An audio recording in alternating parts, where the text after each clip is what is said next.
Hi, my name is Caroline, and in this video I will show you 5 ways to manage your privacy if you have an Amazon Echo device. Before we get started, please mute your devices like this, as I will say the wake words frequently during the video and I could trigger your device. Now let's get started.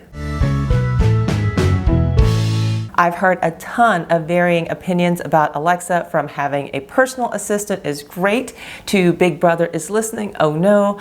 I'd like to caveat this entire video with I don't work at Amazon. I'm not paid to promote Amazon on my channel.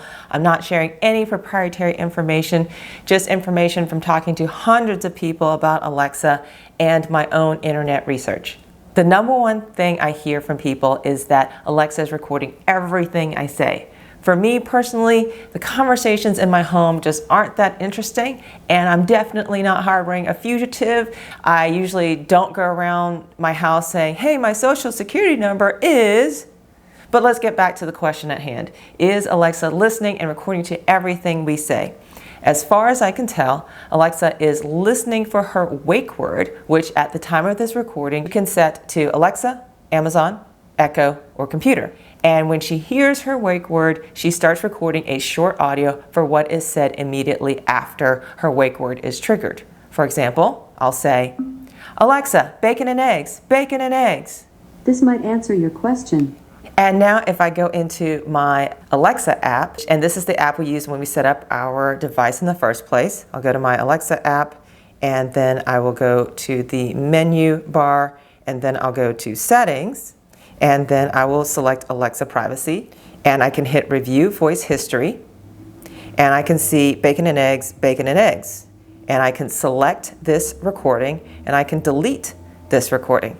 And I can actually delete all recordings for today. When you speak to Alexa, we keep the recordings so we understand. Do you want to proceed? I'm going to hit yes. So I've deleted all of my recordings for today. The other thing we can do is enable deletion by voice.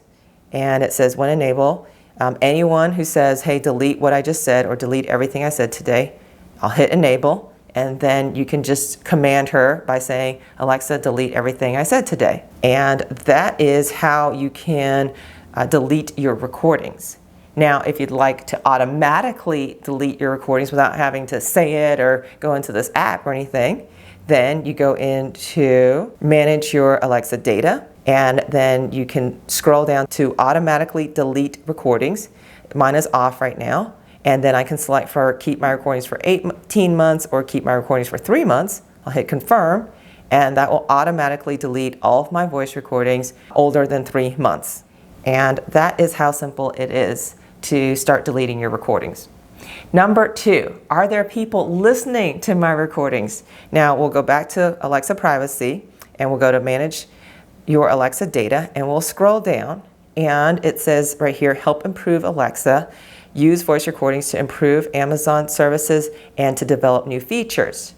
Now, according to the description below, it says that your voice recordings may be used to develop new features and manually reviewed to help improve our services.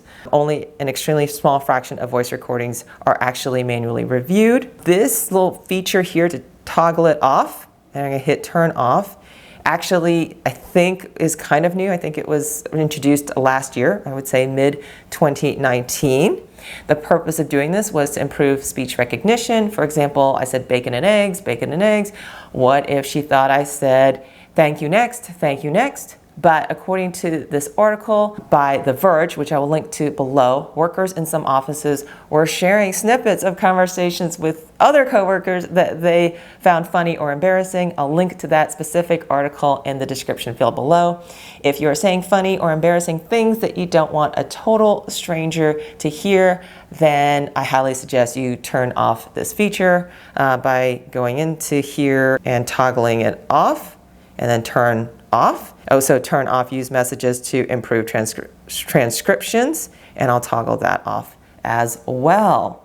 Number 3, protecting your Amazon shopping account. Yes, you can buy items from Amazon using your voice with Alexa. I will link to an article below where a little girl bought a $170 dollhouse simply by asking her device. My very first interaction with Alexa, which actually is on my channel somewhere, I'll link it below if you're interested, was on my friend's Amazon Echo device. And the first thing I said was, buy a 21-inch monitor. And this is called Alexa Voice Shopping, and I believe it is enabled right out of the box. The good news is that it will come to your house. I don't think there's a way to change the shipping address to my house.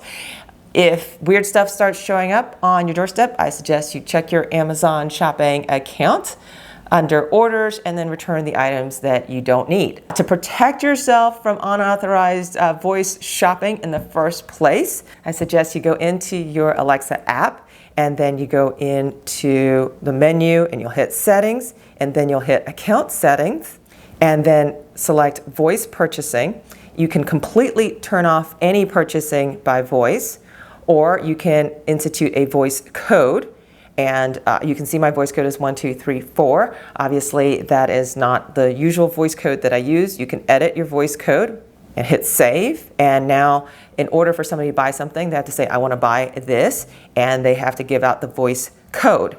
And remember, it's 2345 now. I've just changed it. So let me do a little demo for you. I'll say, Alexa, buy a microphone. Based on your order history, I found Blue Snowball Ice USB mic for recording and streaming on PC. It's $41.99. I added it to your Amazon cart for review. To purchase, say buy it now. Alexa, buy it now.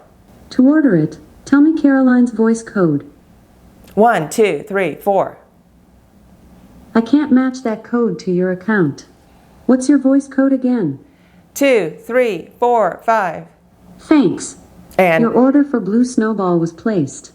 If you change your mind, just ask me to cancel the order. Alexa, cancel the order. Caroline's last Amazon order was placed today. It has one item in it, Snowball mic. Would you like to cancel it? Yes. Okay, order canceled.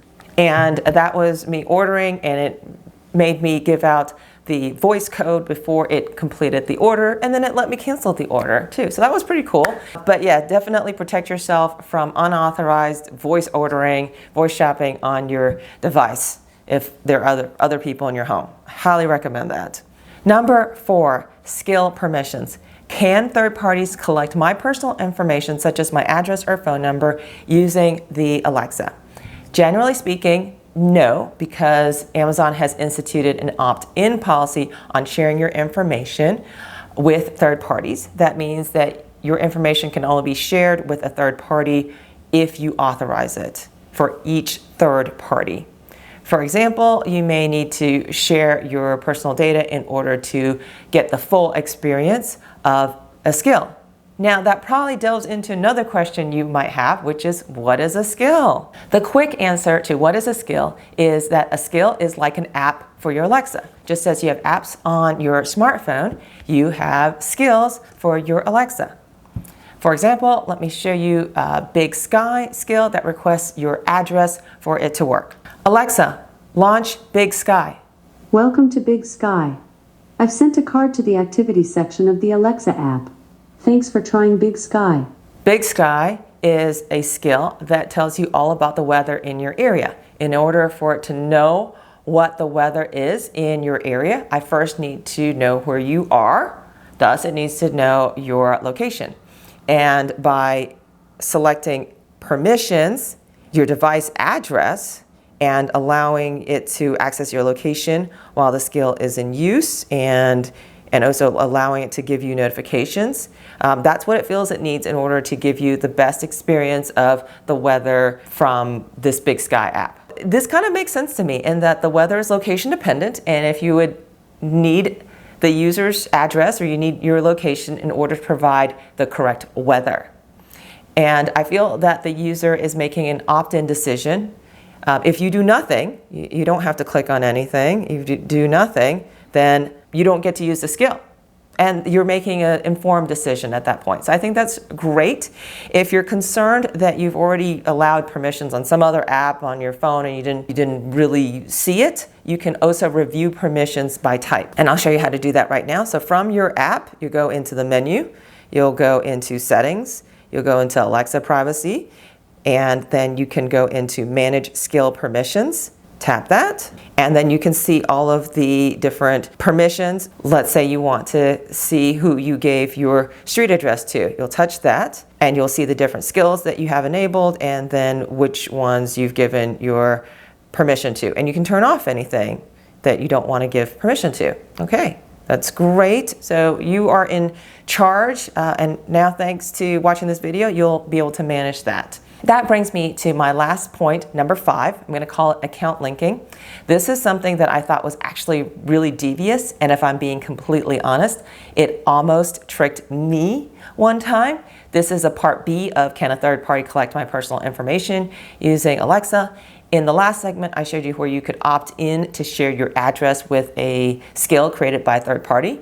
Now I'm going to show you something really similar, but it's called account linking. For example, I'm going to go into menu, I'm going to go to skills and games, I'm going to do a search, and I'm going to search on house value. Let's see. And then there is what's my house worth? If I touch that skill, I'll hit enable to use. And it says, do you want to give out your device address? And I'm thinking, no, I don't want to give it out. So I'm going to save that permission. I didn't give it address. Now here's where it gets really interesting. After I hit no, it says, hey, log into Amazon. Why am I logging into Amazon? I thought I already logged into Amazon. And it's asking me to type in my Amazon credential. So it kind of looks like, oh, I've kind of logged out, or I've kind of timed out. I need to log back in again. Here, I'm going to sign in. And then here's what's really, really interesting. The next page, it says the third party, which is called Homeworth, would like access to your profile. It wants access to my name and my email address. And then I can hit allow, or I can hit cancel, which is really tiny right below here. No, I don't think I need to provide my email address. I'm going to hit cancel, and it says it's unsuccessful. In my opinion, I think this is the most devious way I've seen a third party try to get my personal information. To me, it looks like you're logging into Amazon, but the trick is the page right afterwards where it asks you, hey, share your personal information. And if I look at this, how much is my house worth? If I look at the one feedback that they have, it says selling info do not use, you'll get people calling your home. Ooh. There are people, gaming the system. Try as hard as you may to not give out your personal information. There are people trying to game the system in very creative ways here. And I just urge you to be vigilant with your privacy. It is your personal information. Make sure you're looking at everything that you're agreeing to before you agree to it. I would say this information wasn't really necessary to use the app, but it's just trying to collect my personal information. My advice here is just to be careful when you're enabling these skills. Be vigilant about your personal information. And those are my top 5 ways to secure your privacy if you have an Alexa. I appreciate the process that Amazon has put in place to protect their customers. Is it 100% foolproof? Absolutely not. These are pretty devious hackers out there in the world. I personally try to be careful when I use technology in general, not specific to my Echo. I think my smartphone knows a lot more about me than my Alexa. It knows where I've been every day. Thanks for watching. Please subscribe, and I'll see you next time. Bye now.